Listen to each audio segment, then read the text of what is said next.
There's a particular kind of silence that happens right before you pick up your phone, not boredom exactly, something quieter. A small ache that wants to be filled before you even know it's there. Maybe you felt it sitting at a red light. Maybe you felt it in the middle of a conversation, phone face down on the table, your hand drifting toward it like it has a will of its own.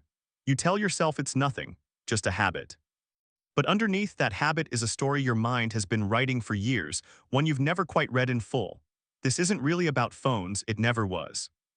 It's about what happens in the space between a thought and an action, in that half second where your hand moves before your mind has decided anything. Psychologists have a word for what's firing in your brain in that moment: dopamine. Not the chemical of pleasure like people assume, but the chemical of anticipation. It's not what you feel when the notification arrives, it's what you feel right before you check.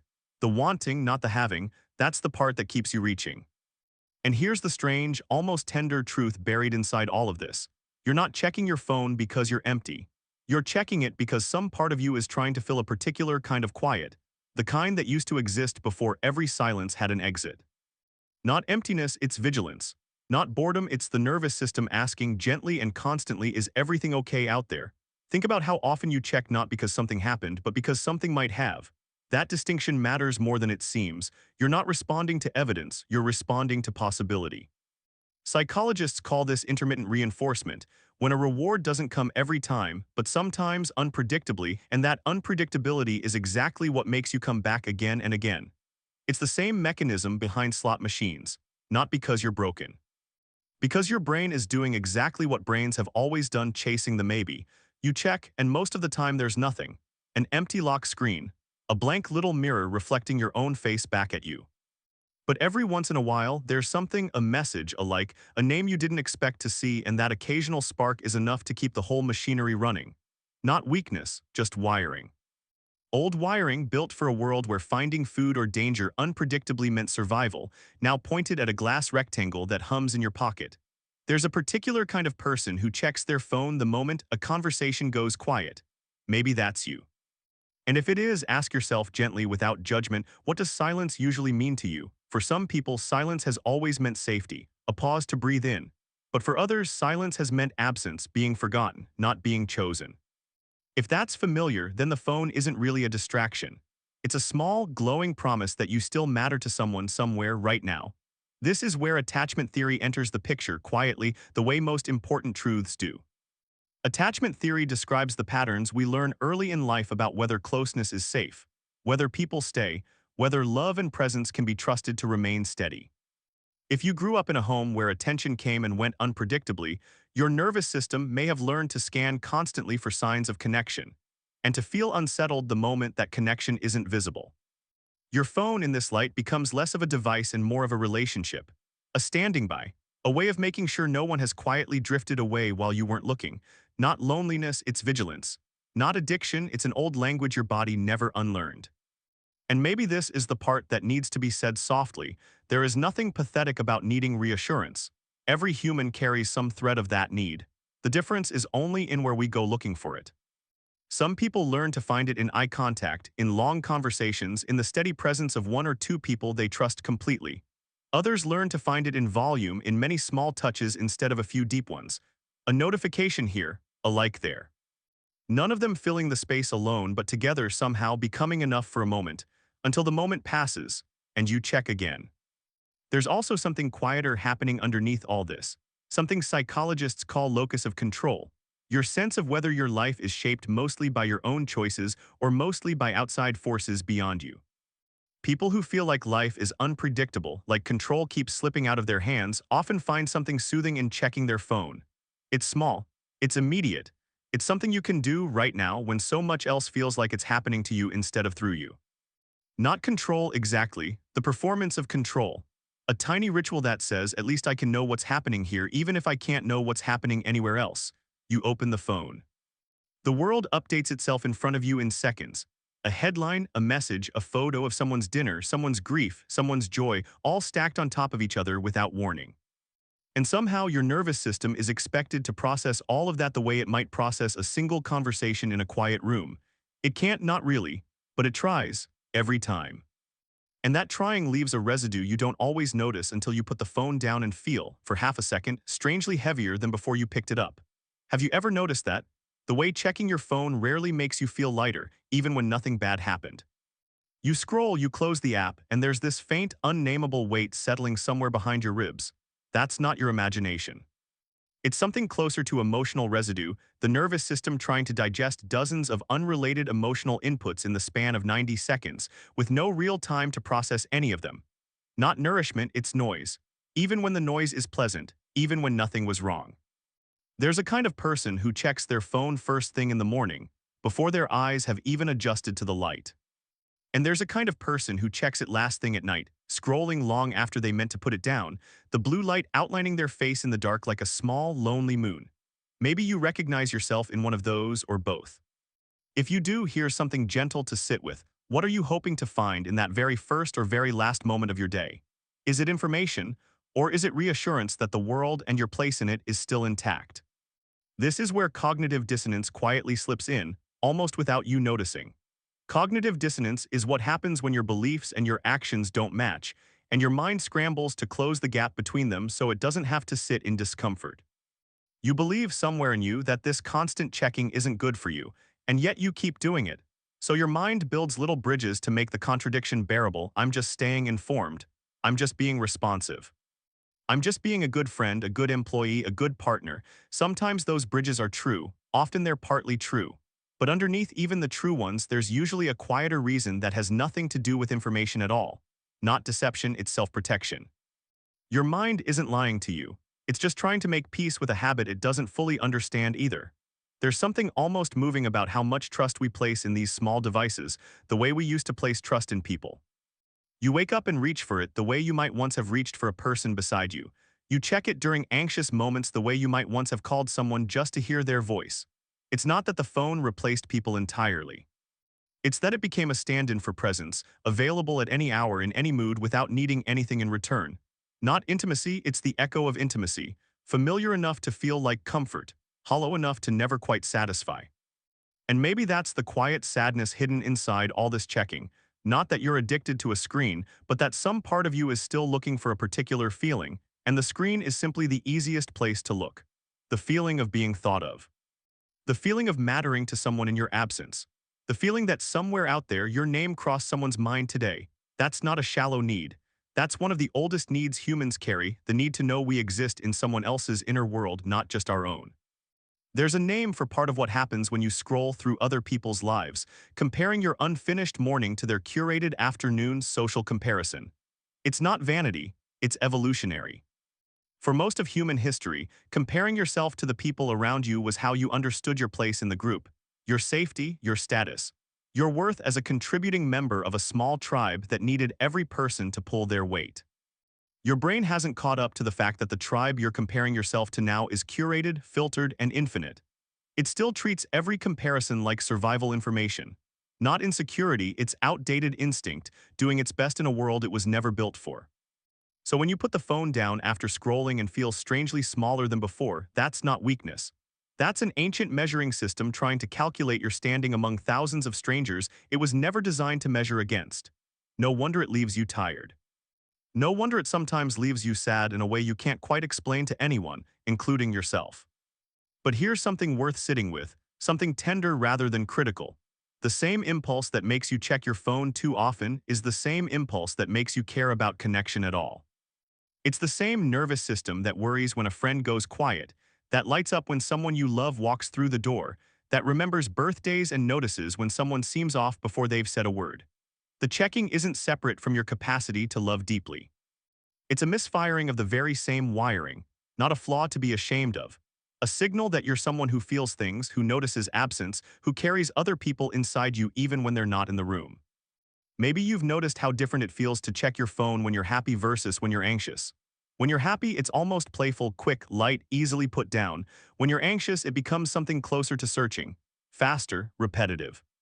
Almost compulsive, refreshing a screen that has nothing new to offer, as if checking one more time might change what's there. That difference says everything. It's not really about the phone. It's about what's happening inside you in that moment, and the phone is simply the nearest mirror, the nearest distraction, the nearest place to put an unbearable feeling down for a second.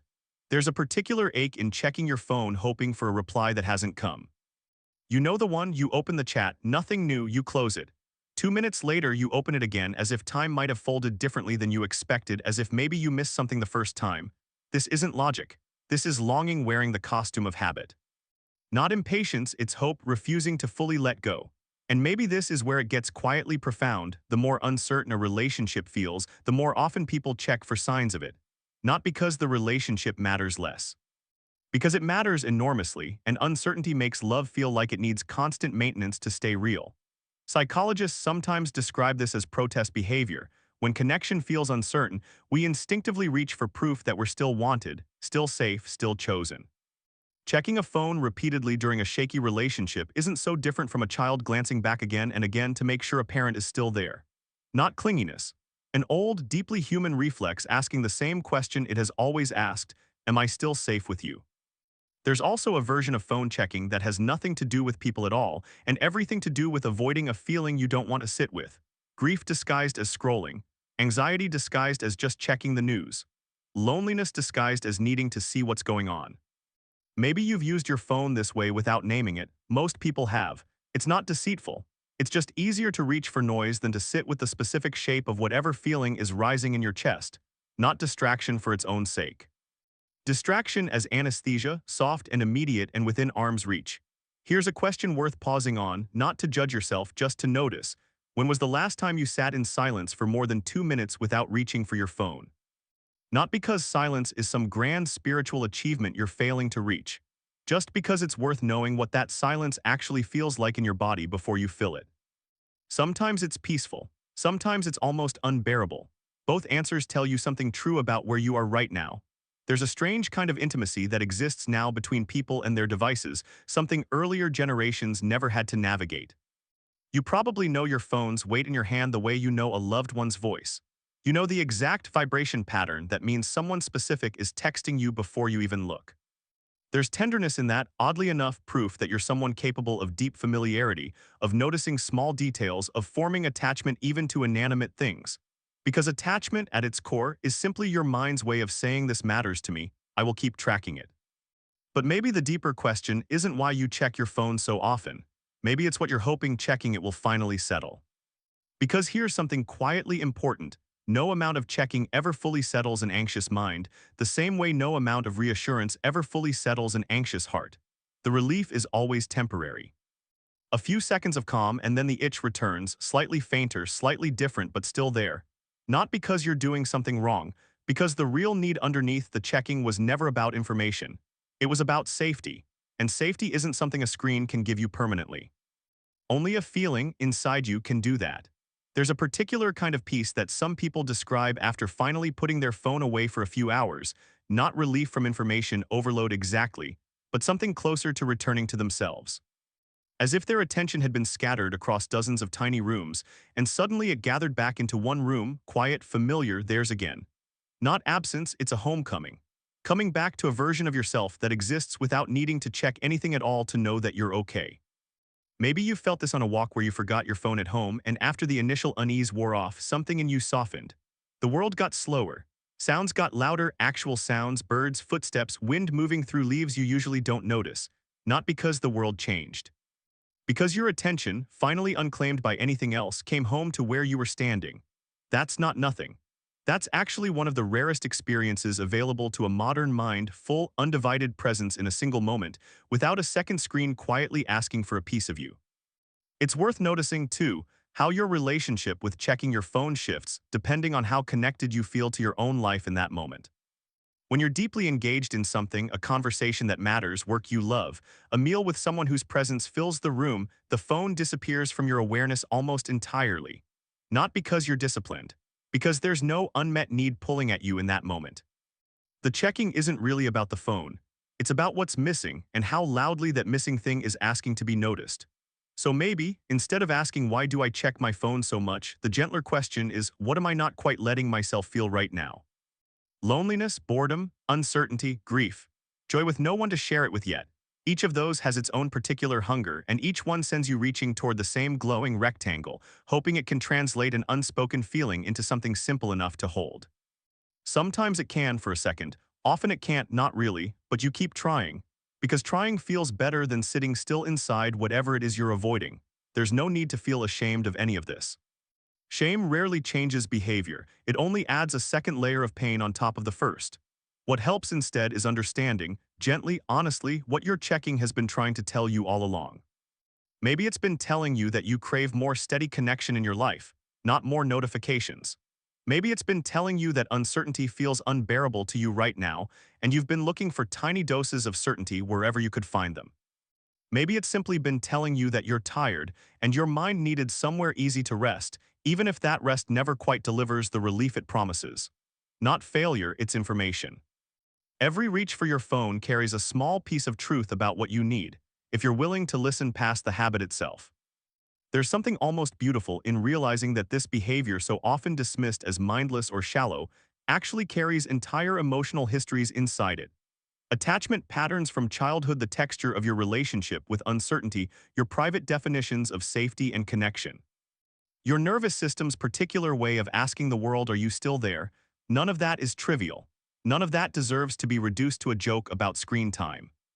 You carry worlds within you, and sometimes those worlds spill out sideways, into habits that look small on the surface but are rooted in something much deeper underneath. Maybe the most honest thing anyone can say about phone checking is this: it isn't really a technology problem. It's a human problem wearing a modern costume. People have always reached for something to soothe uncertainty, to fill silence, to feel less alone in moments that felt too quiet to bear. Before phones, it might have been pacing, smoking, eating, calling someone late at night just to hear a voice. The device changed, the ache underneath it didn't. So the next time your hand drifts toward your phone in the middle of a quiet moment, maybe pause just slightly before you unlock it. Not to stop yourself, just to notice. What does this moment feel like right before I reach? Is it boredom, or is it something softer, something closer to longing? You don't need an answer right away. Sometimes just asking the question is enough to loosen the automatic grip of habit, even briefly, even imperfectly. There's a kind of self-compassion available here that often goes unnoticed, the choice to see your own checking not as evidence of weakness but as evidence of aliveness. You feel things, you notice absence. You crave connection, certainty, reassurance, presence. Those aren't flaws. Those are the very threads that make you capable of love, of empathy, of staying close to people across distance and time. The habit might need softening. The need underneath it doesn't need fixing at all. It needs honoring. Somewhere between the constant pull toward your screen and the quiet ache underneath it, there's a version of you that already knows how to come home to yourself without needing anything to light up first. That version doesn't disappear when you check your phone too much. It just waits patiently for the moments you remember it's there, in a long walk, in an uninterrupted conversation, in the particular hush of a room with nothing demanding your attention at all. Not lost, it's only quiet. Waiting for you to notice the silence isn't empty. It's just unfilled for now, and unfilled is not the same thing as unworthy. And maybe that's the gentlest truth in all of this: you were never broken for needing connection. You were never weak for reaching toward reassurance in whatever form was nearest. You were simply human, in a world that learned, almost by accident, to put an entire ocean of possible comfort inside something small enough to fit in your palm. The ache was always there, long before the phone existed. It will likely outlast the device too, in some form, looking for whatever comes next. The real question was never about the phone at all. It was always about what you were quietly hoping someone, somewhere, might still be thinking of you.